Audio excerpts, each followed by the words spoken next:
சிவன் மாந்திரீகம். இந்த மாந்திரீகத்தில் குலதெய்வத்தை கட்டி வைத்து மாந்திரீகம் செய்தால் வரும் பாதிப்புகள் எப்படியெல்லாம் இருக்குன்றதை தான் இந்த பதிவில் நாம் பார்க்க போகிறோம். குலதெய்வன்றது ஒவ்வொரு குடும்பத்துக்கும் ஒவ்வொரு தெய்வம் இருக்கும். அந்த தெய்வங்களை பார்த்திங்கனாக்கா ஒரு சிலருக்கு முனீஸ்வரனாக இருக்கும், ஒரு சிலருக்கு கருப்பண்ண சாமியாக இருக்கும், ஒரு சிலருக்கு காட்டேரி, ஒரு சிலருக்கு பெருமாள், முருகப்பெருமாள். அதுக்கப்புறம் வந்து கேட்டிங்கன்னாக்கா காளி, நீலி, சூலி, அதுக்கப்புறம் பகவதி, மலையாள பகவதி, இப்படியெல்லாம் ஒவ்வொருத்தருக்கும் ஒவ்வொரு தெய்வம் குலதெய்வமாக இருக்கும். மாந்திரீகம் செய்கிறவங்க முதல்ல மாந்திரீகம்னாவே சர்வசாதாரணமாக எடுத்துக்க கூடாது.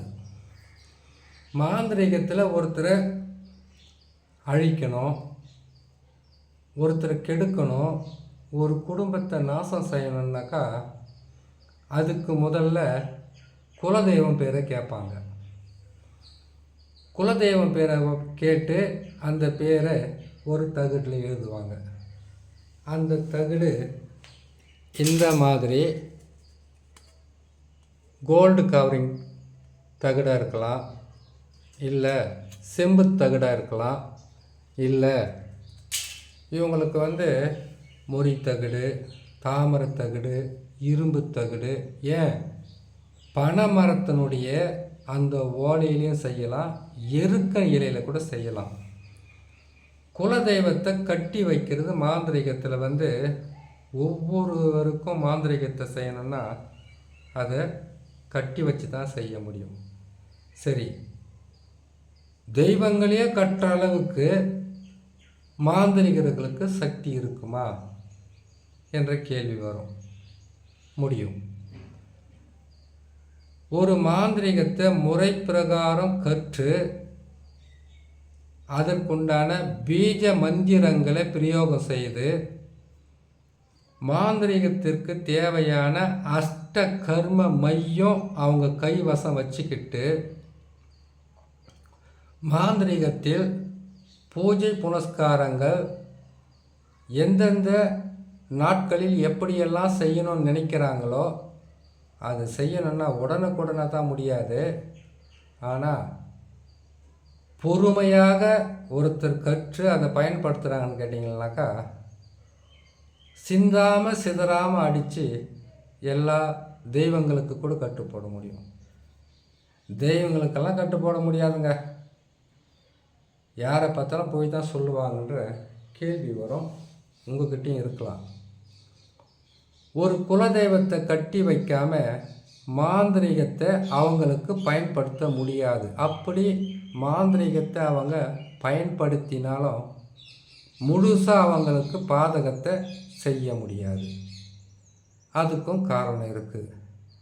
குலதெய்வம்னா ஒருவருடைய குலத்தை காப்பாற்றி வழி நடத்தக்கூடிய, அவர்கள் வந்து யாரை தெய்வமாக வணங்குறாங்களோ அவங்களுடைய முன்னோர்கள் வணங்கிய தெய்வத்தை அவங்க வணங்குறாங்க கேட்டிங்கனாக்கா அந்த குடும்பத்தையும் அந்த குலத்தையும் கட்டி காக்கக்கூடிய கடமை, பொறுப்பு அந்த குலதெய்வத்துக்கு உண்டு.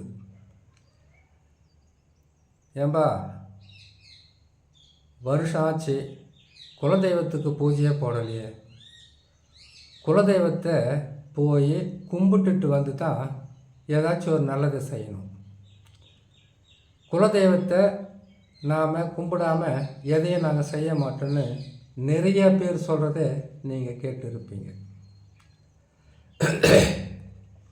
அப்படியே அவங்க எதுக்காக சொல்கிறான்னு கேட்டிங்கனாக்கா இறந்த முன்னோர்களும் குலதெய்வம் தான், அவங்க வணங்கின தெய்வமும் குலதெய்வம் தான். இந்த குலதெய்வத்தை கட்டி வைக்கிறதுனால எவ்வளவு கொடுமை வரும்ன்றதை பொறுமையாக சொல்கிறேன், கேட்டுக்குங்க. குலதெய்வத்தை கட்ட முடியுமான்ற கேள்விக்கு இவ்வளோ நேரம் பதில் சொல்லிக்கிட்டு வந்தேன். குலதெய்வத்தை கட்டி வைக்க முடியும். தகுந்த எந்திர மந்திர கரு உரு மாந்திரிகத்தால் முடியும். அதை கட்டி வச்ச உடனே வீட்டுக்குள்ள குலதெய்வமோ முன்னால் இறந்தவங்களோ வீட்டுக்கு வர முடியாது. இப்போ குலதெய்வமும் வர முடியாது, இருக்கிறவங்களுக்கு முன்னாடி இறந்த தாத்தா பாட்டி இன்னும் சிலர் இருக்காங்க இல்லையா உறவுகள், அவங்க இறந்தவங்களும் வீட்டுக்கு வர முடியாமல் தடுத்து கட்டு போட்டால் தான் உங்கள் வீட்டுக்குள்ளே மாந்திரிகத்தால் செய்யக்கூடிய பாதிப்புகள் வீட்டுக்குள்ளே நுழைய வைக்க முடியும். இந்த ரகசியமெல்லாம் யாருக்கு தெரிய போகுது? ஏதோ ஒன்று செய்யணும், எப்படியானா ஒன்று செய்யணும், அப்புறமா அது நடக்கல இது நடக்கல பயப்படுவாங்க. சரிங்க, இருக்கட்டும். அதை கட்டி வச்ச உடனே வீட்டுக்குள்ளே பாருங்கள் மூதேவி அடிக்கும். எந்த வேலை மேலேயும் அக்கறை இருக்காது. வீட்டுக்குள்ளே சுப நிகழ்ச்சிகள் நடக்கிறது எல்லாமே தடையாக போகும். இப்போ உங்களுக்கு அடுத்தது நடக்க போகிறது நல்லதா கெட்டதா என்ன நடக்க போகுதுன்றதை கூட புரிஞ்சிக்க முடியாத ஒரு நிலைக்கு நீங்கள் வந்துடுவீங்க. அதுக்கப்புறமா வீட்டுக்குள்ளே ஏவல் பில்லி சூனியம் செய்வனை வைக்கிறது, எது செய்தாலும் துஷ்ட ஆத்மாக்களை உபயோகமாக எதுவாக இருந்தாலும் உங்கள் வீட்டுக்குள்ளே வந்து அது ஆட்சியை அமைச்சிடும். அப்போ பாருங்கள், நல்லா இருக்கிற குடும்பத்தில் நாசக்கார மாந்திரிகம் போய் சேர்ந்த உடனே குடும்பத்தையே சிதற தேங்காய் மாதிரி அடித்து உடச்சி மொத்த பேருமே தனித்தனியாக பிரிஞ்சு போவாங்க. இப்போது குலதெய்வத்தையும் இஷ்ட தெய்வத்தையும் கட்டி வைக்கிறது எதுக்கெல்லாம் செய்யணும்னு சொல்லியிருக்கேன். அப்படி வந்துட்டால் ஆடு மாடு கோழி வீட்டில் இருக்கிற குழந்தைங்க பெரியவங்க எல்லாம் ஒருத்தரை மாதிரி ஒருத்தர் உடல்நலம் சரியில்லாமல் படுப்பாங்க. ஏன் வாயில்லாத பிராணிங்க மரணமும் அடையும். நல்ல விவசாயம் பட்டு போகும். விவசாயம் உங்களுக்கு கை கொடுக்காது. குடும்பத்தில் வந்து தரித்திரம் தலைவிரித்து ஆடும். பொருட்கள் திருடு போகிறது, ஏமாறுறது, லட்சக்கணக்கில் ஏமாறுறது, கஷ்டங்க வர்றது, நஷ்டம் வர்றது, வீட்டுக்குள்ளே ஒருத்தரை ஒருத்தர் புரிஞ்சு கொள்ளாமல் பிரிஞ்சு போகிறது, எல்லாமே அந்த ஒரு குடும்பமே பல வகையில் சின்ன பின்னமாக ஆகிறது குலதெய்வத்தை கட்டி வச்சு மாந்திரிகம் செய்தால் தான். இப்போது இந்த ஆடு மாடு வாயில்லா ஜீவனங்கள் நோய்பட்டு மரணம் அடைகிறதெல்லாம் சொல்லியிருக்கோம். விவசாயம் போயிடும், வியாபாரம் போயிடும், தொழில் போயிடும் செய்கிறத சொல்லியிருக்கேன் இல்லையா. படுத்து தூங்குனீங்கன்னாக்கா அந்த வீட்டுக்குள்ளே தூங்கவே முடியாது. எப்படா எந்திரிச்சு அந்த வீட்டை விட்டு வெளியில் ஓடலாம் என்று சொல்கிற அளவுக்கு இருக்கும். வீட்டுக்கு வரணுன்னா விருப்பம் இருக்காது. எந்த வேலை செய்தாலும் மூதேவியாக இருக்கும். வேலை மேலே வந்து உங்களுக்கு விருப்பம் இருக்காது. ஒருத்தர் மேலே ஒருத்தர் அன்பு பாசம் இருக்காது. எப்போ பார்த்தாலும் ஒரு எரிச்சலாகவும் ஒரு கோபமாகவும் இருக்கக்கூடிய ஒரு சூழ்நிலையாக இருக்கும். அடிக்கடி அந்த வீட்டில் குலதெய்வத்தை கட்டி வைத்து மாந்திரிகம் செய்துட்டாங்கன்னாக்கா சின்ன வார்த்தை பேசிக்கிட்டு இருந்தால் கூட சரி, செத்தான தொலையன்னு சொல்கிற அளவுக்கு மன வருத்தம் ஏற்பட்டுரும். அதுக்கப்புறம் குடும்பத்தில் இப்போது பெரியவங்க இருக்கிறாங்க, முன்னோர்கள் இருக்காங்க, இல்லை சின்னவங்களோட இருக்காங்க வச்சுங்களேன். படுத்த எல்லாருக்கும் ஏதோ அவங்களுடைய ஆசைகளுக்கு தகுந்த மாதிரி கனவு வரும். அது இயற்கை. குலதெய்வத்தை கட்டி வச்சு மாந்திரிகம் செய்துட்டாங்கனாக்கா கனவு என்பது ஒன்று காமக்கனவாக இருக்கும். காமம் இச்ச ஆசைக்காக காமக்கனவு.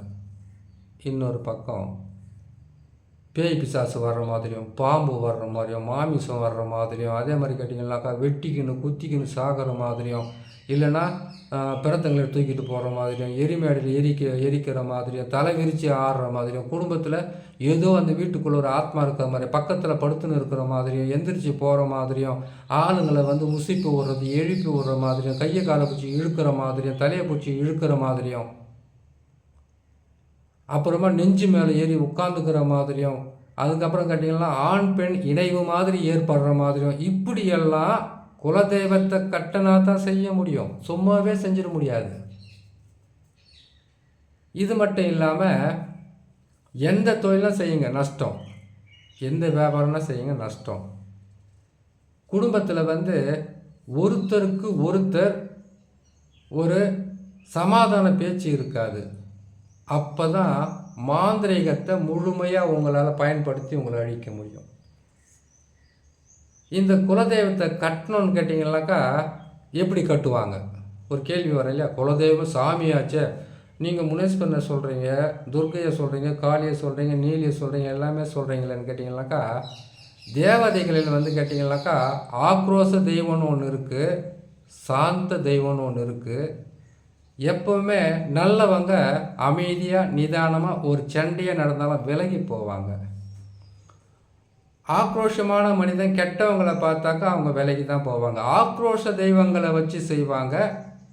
அந்த ஆக்ரோஷ தெய்வத்தில் வந்து காளி இருக்குது, அதுக்கப்புறம் ருத்ர காளி இருக்குது, ருத்ர பூமியில் இருக்கக்கூடிய மயான விபூதி இருக்குது, மலையாள பகவதி இருக்குது, மலையாள மாந்திரிகம் இருக்குது, பல வகையான அஷ்ட கர்ம விலங்குகளுடைய பிச்சு உதிரம் அதனுடைய மலம் இருக்குது. அதோடு சேர்த்து உங்களுடைய வீட்டோட மண், குலதெய்வத்தோட மண், வீட்டோட மண். நாங்கள் வந்து கேட்டிங்கன்னாக்கா இருக்கிறது ஒரு ஊரில், எங்களுக்கு வந்து இருக்கிறது 1000 கிலோமீட்டர் தாண்டி வந்து குலதெய்வம் இருக்குது. அந்த மண்ணை எப்படி கொண்டு வராங்க கேட்டாக்கா, மண்ணை கொண்டு வர வேண்டிய அவசியம் கிடையாது. அவங்களுக்கு குலதெய்வத்துக்குன்னு ஒரு பேர் இருக்குது இல்லையா? அந்த பேரை வச்சு தகுடு தாயத்தெல்லாம் எழுதி அதுக்கு உண்டான அஷ்டகர்ம மையை தடவி உங்களுடைய ஃபோட்டோக்களெல்லாம் வச்சு மாந்திரீகம் செய்து இந்த வீட்டுக்கு தெய்வ சக்தியோ குலதெய்வ சக்தியோ எந்த தெய்வ சக்தியும் இல்லாமல் விலகி போக வச்சு அதுக்கப்புறம் உங்களுக்கு மாந்திரீகத்தை செய்து ஒரு குடும்பத்தையே நாசம் செய்யக்கூடிய அளவுக்கு பாதகத்தை தர்றது தான் குலதெய்வத்தை கட்டி வைத்து மாந்திரீகம் செய்தால் வரும் பாதிப்புகள் இப்படித்தான் இருக்கும். சரி, உதிரமாடன் உதிரமாடன் உதிரக்கால் இருக்கிறாங்க, ருத்ரா, இதெல்லாம் வந்து நிறைய இருக்குது. ஒவ்வொரு பதிவிலையும் ஒவ்வொன்றும் சொல்லிக்கிட்டு வரேன், பாருங்கள், கேளுங்கள்.